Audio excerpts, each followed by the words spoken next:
Oh boy, Cyberpunk 2077. This is a divisive video game for sure, based solely on its launch. Back in December of 2020, when the world was still shut down, CDPR released a game they had been teasing for well over 12 years at this point. It was Cyberpunk 2077. People were hyped for this game. They were beyond excited because we've been seeing so much about it, but also really didn't know much. And people were like, this is going to be great. This is going to be the game that changes the gaming industry. It's going to be the magnum opus, the best game ever. Spoiler alert, it was not that at all, like in the slightest. It was horrible. It was buggy. It did not work.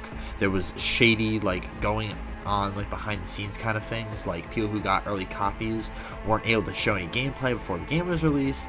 CDPR was very, like, adamant on not showing any gameplay from the PS4 and Xbox One systems, which were the games this game was marketed to, even though this game released, like, I believe, like, a month or so after the PS5 and the Xbox Series X. Yet they still marketed to the last gen consoles. It was a whole mess, and that really soured a lot of people's opinions on it. But it is now 4 years later, and this game is fantastic now, and if it dropped in this state, it probably would be considered one of the best RPGs, even though a lot of people still consider that now. But it took them about 4 years to reach this point, and we're going to talk about that. If we're going to talk about Cyberpunk's history and its beginnings, we have to talk about the bugs. The bugs were horrible, but I'm just going to play a quick compilation, and I'm going to have to mute the audio that they used. The creator, known as Campbell will have this video in the description, so they get the proper credit they deserve for the video. But they use a copyrighted song, and I'm trying to keep my channel copyright free, so I'm going to use something else in replace.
So, as you just saw, that is clearly an unacceptable condition for a game to launch in. I was looking forward to this game. I wanted to play it. I thought it was going to be great. And then suddenly I saw all the reviews and I said, you know what?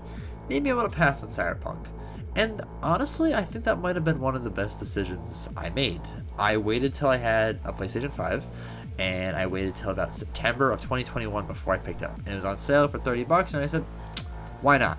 And after that point, there was a decent bit of bug fixing, and patches have been introduced in the game. And don't get me wrong, I still had my fair share of bugs on my first encounter, but it wasn't anywhere as bad as, what you just saw, or, the first, week or so of the game before CDPR had a seizure and just, like, tried to fix it the best they could. But it was clear they made a huge mistake, and they royally messed up their goodwill that they've built with the gaming community with the Witcher games the past few years before this.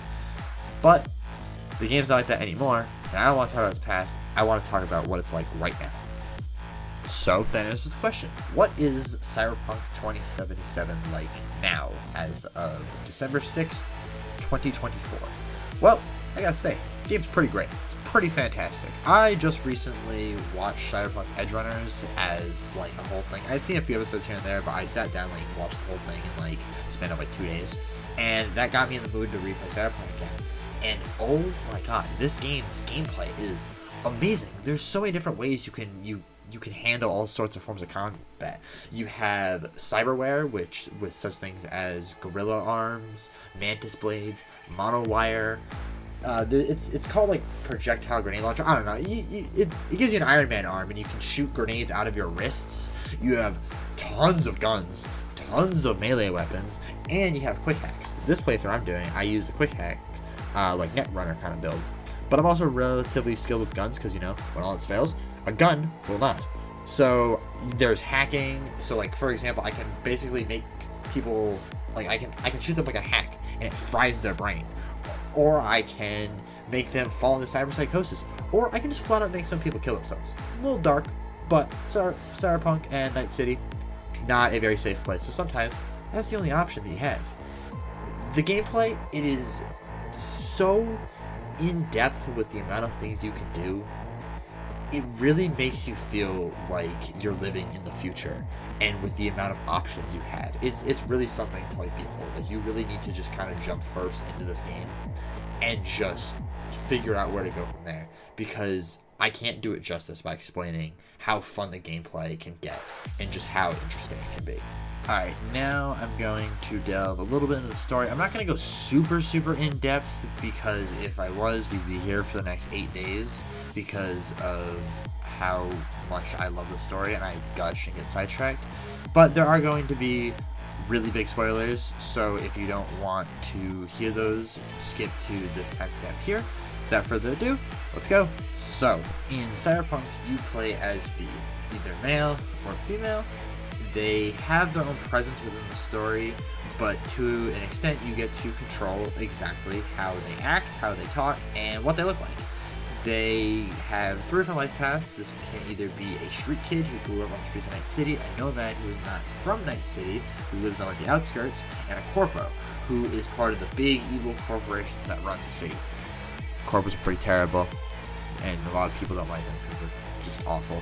Anyway, this story revolves around whatever life path you pick. They meet Jackie Wells, somebody who is a street kid who grew up on the streets of Night City, and they get a call from a fixer. A fixer is who will give you your jobs in Night City.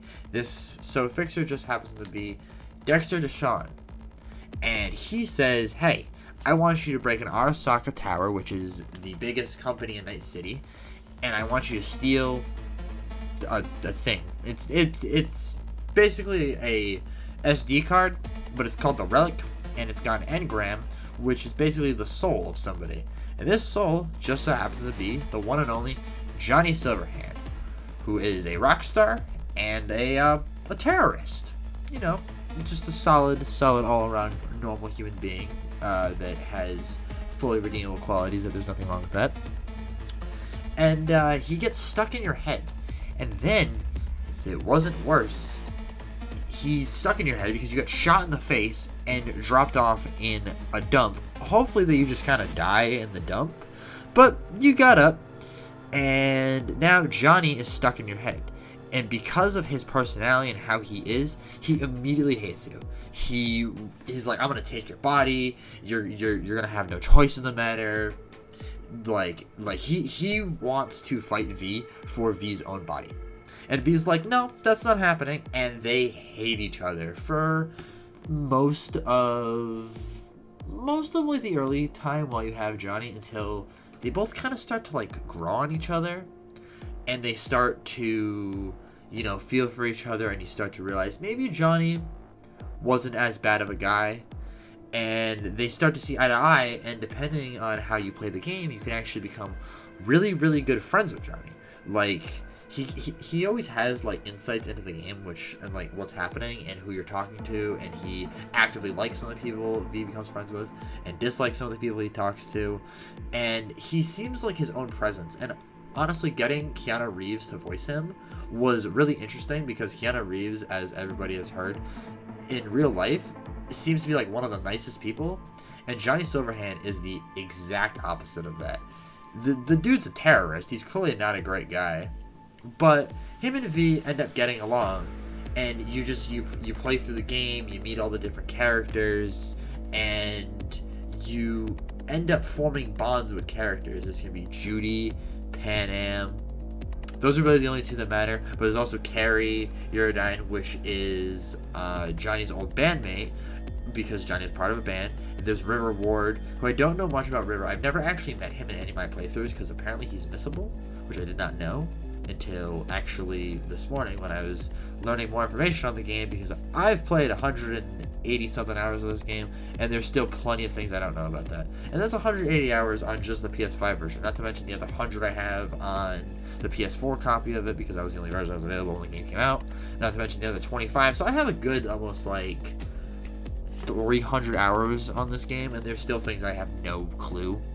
Enough with the rambling though. It all ends up culminating into a final mission of where Johnny is slowly but surely killing V. There are signs of this throughout the game.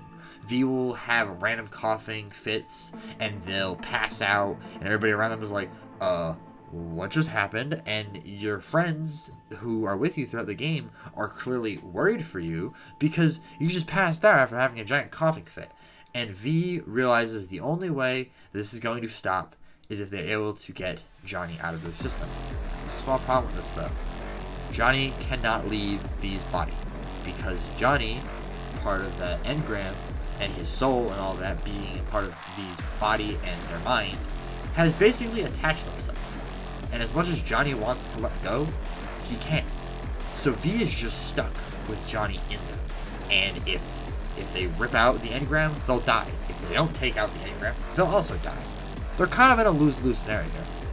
So V has a multitude of options. They can go to Arasaka and say they can do anything. They can just kind of live with it. They can ditch all of their friends, and they can just go off into space. There is the Aldecado's ending, where you become basically part of a biker gang run by Pan Am and Saul, and you leave Night City, and you live the best of your life while you have it until Johnny inevitably ends up taking over one day. Basically, V is going to fall asleep one day, and he's going to be Johnny. Or there is the Phantom Liberty ending, which I guess for V as a person can be considered the best, but as a player, oh my god, it was probably the most depressing mission and just ending for the entire game. You actually do get Johnny out of your body. Like, he's gone. And V won't die.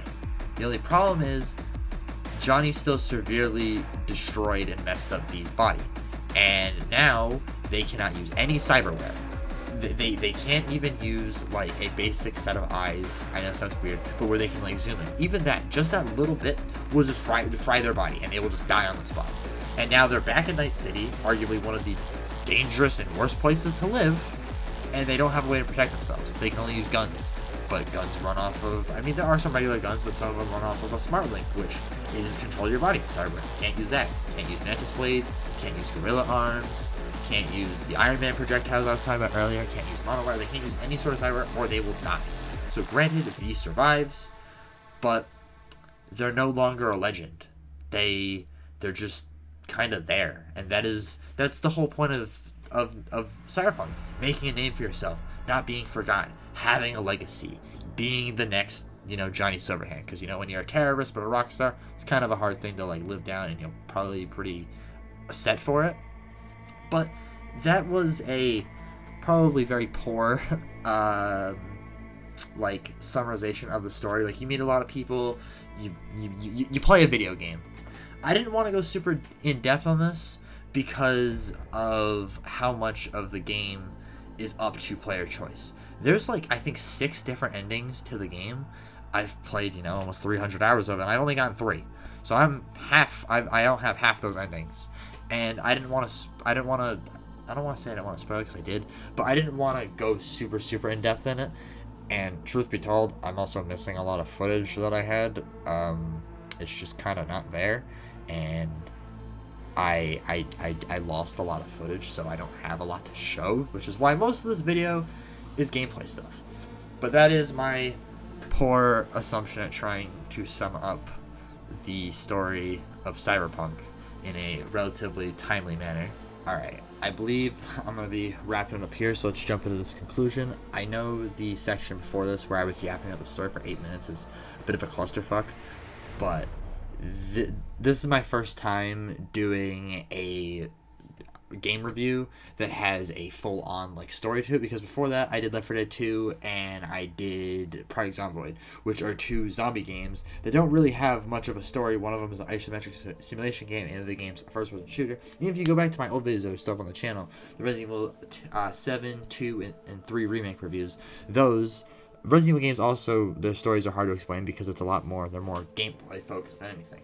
So this is my first time really doing anything with a big story, so I apologize for any mess ups I may have made, and any mistakes that I may have made, or anything I overlooked that wasn't my intention.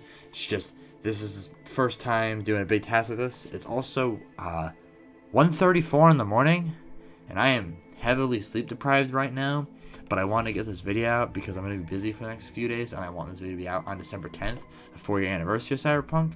So I just wanted to get something out that, you know, kind of capture my thoughts. As you saw at the beginning, I am in love with the gameplay and the story. It's just kind of hard to explain because it's also got that branching like life path thing to it, and with all the different endings, it would take forever to explain everything in the game. And I don't have 6 days to explain everything.